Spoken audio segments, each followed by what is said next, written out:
Hello students, welcome you all to our second session of our chapter number 9. Students, in the previous session we started with our chapter number 9, that is some applications of trigonometry. In that we did the introduction part and we started with exercise 9.1 जिसमें हमने question 1 और question 2 किया था. Now let us continue with our second session जिसमें मैं question number 3 से आगे continue कर रहा हूँ मैं. Okay students, so what is there in question number 3? Okay, let us read the question. A contractor plans to install 2 slides for the children to play in a park. A contractor is there, है ना? They are willing to or plan 2 slides. 2 slides लगाने का बच्चों के लिए. For the children below the age of 5 years. 5 साल से छोटे बच्चों के लिए छोटा स्लाइड और 5 साल से बड़े बच्चों के लिए बड़ा slide. For the children below the age of 5 years, she prefers to have a slide whose top is at the height of 1.5 meter. जो 5 साल से छोटे बच्चे हैं उनके लिए जो स्लाइड है उसकी हाइट कितनी दी हुई है 1.5 metre. This is the height. Okay, top कहां तक है 1.5 metre. And is inclined at an angle of 30 degree to the ground. Ground के साथ स्लाइड ने कितना एंगल बनाया 30 डिग्री. ओके, तो ये हाइट आपको दिया हुआ है. Then what? Whereas for the elder children, बड़े बच्चों के लिए क्या है? She wants to have a steep slide at a height of 3 meter. What is the height here? 3 meter. और उनके लिए जो स्लाइड बनाया हुआ है, okay, and inclined at an angle of 60 degree to the ground. 60 degree to the ground. What should be the length of the slide in each case? दोनों case में slide की लेंथ निकालनी है, मतलब AC निकालना और इधर से DF निकालना. स्लाइड पता है ना क्या होता है? फिसल पट्टी जो होती है जिसमें फिसलते बच्चे. ओके, तो उसमें क्या है? पहला वाला जो था let AC be the slide for the children below 5 years. Okay, छोटे बच्चों के लिए AC स्लाइड है. And DF be the slide for the elder children, बड़े बच्चों के लिए. तो दोनों ही राइट एंगल ट्रायंगल है. In triangle ABC what is the angle of elevation given 30 degree. 30 degree is the angle of elevation. तो यहां पर देखो हमको ये पता है 30 के लिए ऑपोजिट है ये पता है और ये हाइपोटेन्यूज निकालना है क्योंकि स्लाइड की लेंथ निकालनी है. तो ऑपोजिट को और हाइपोटेन्यूज को लिंक कर दो. कौन सा रेशियो आता है sine is opposite upon hypotenuse. तो लगा देते हैं sin 30 degree. sin 30 degree is opposite upon hypotenuse, that is AB upon AC. AB upon AC. Now what is the value of sin 30 degree? sin 30 degree is 1 upon 2 half. It is equal to AB. AB कितना दिया है 1.5 metre upon AC हमको ढूंढना है. Okay, so if you want to find AC तो AC को यहां पे क्रॉस कर दो और 2 को यहां पे क्रॉस कर दो. So AC equal to 2 into 1.5. So 1.5 को 2 से into करो, you will get 3 meters. So for the children below the 5 years, the length of the slide is 3 meters. Same calculations for the elder children also. In triangle DEF, angle F is 60 degree. तो इन दोनों को relate करते हुए कौन सा triangle ratio है sin. तो sin 60 degree is opposite upon hypotenuse. तो DE upon DF. DE upon DF. Now what is the value of sin 60 degree? sin 60 degree होता है √3/2, that is equal to DE. तो DE कितना है 3 और DF हमको ढूंढना है तो 3/DF.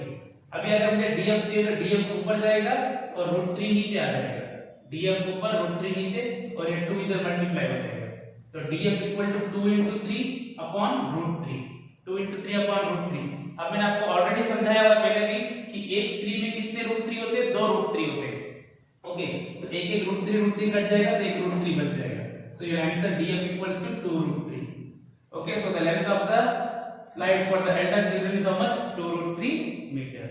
ओके स्टूडेंट्स, इसमें दो सम करने हैं और कुछ नहीं. Now question number 4.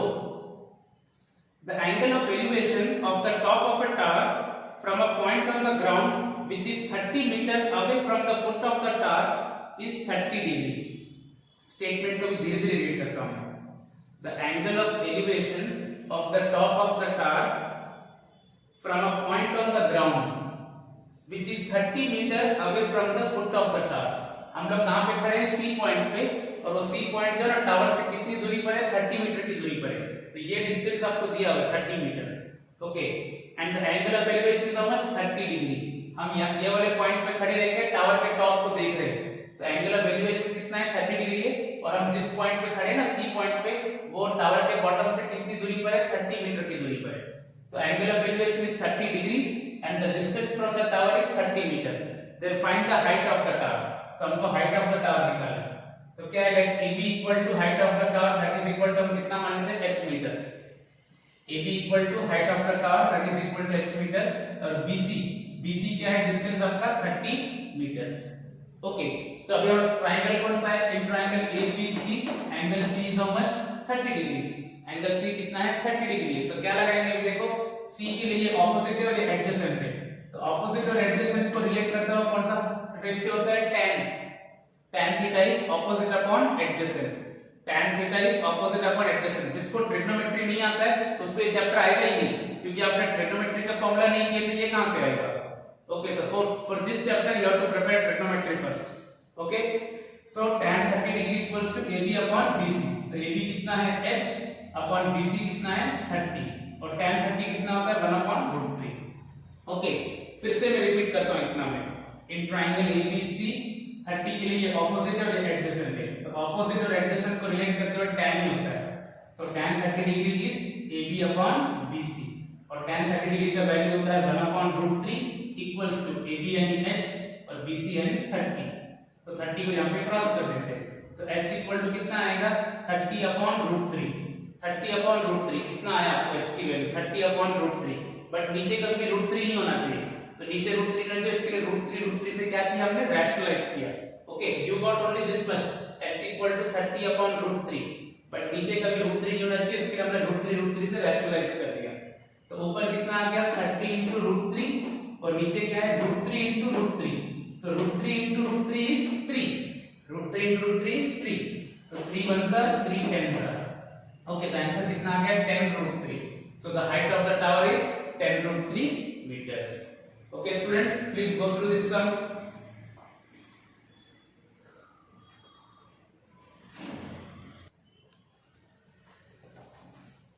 now students let us go for question number 5।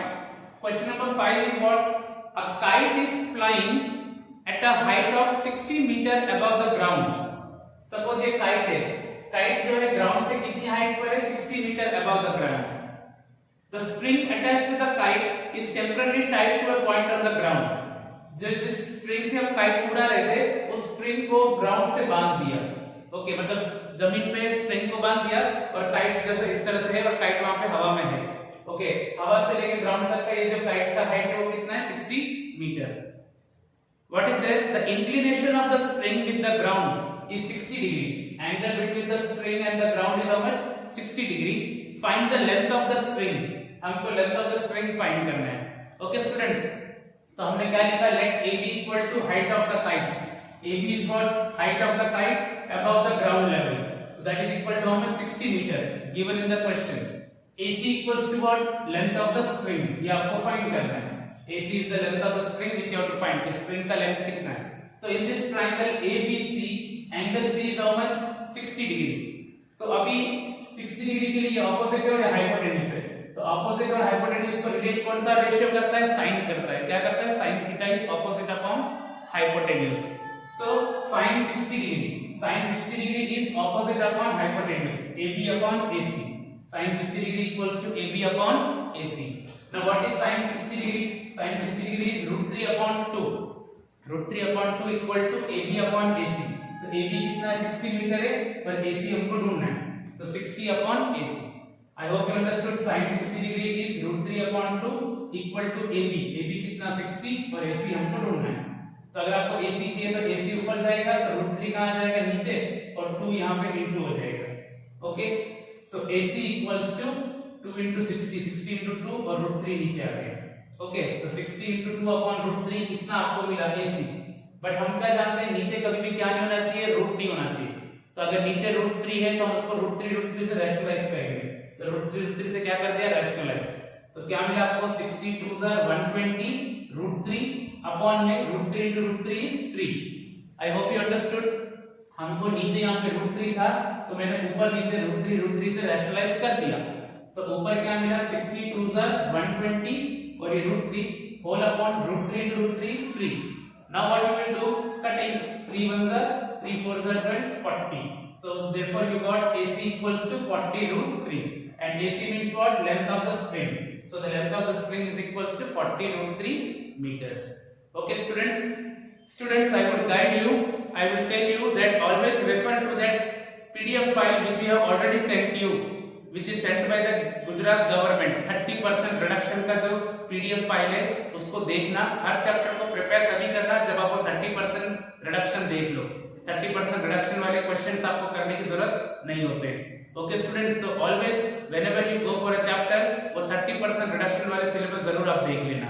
Okay, तो we are concluding this video here only. You have to do the practice of illustrations 1, 2 and 3। Illustration 1, 2 और 3 का प्रैक्टिस करना। Exercise के हमने 5 questions हमने solve किए हैं। Okay students, do more practice क्योंकि ये प्रॉब्लम्स हमसे। Okay, thank you.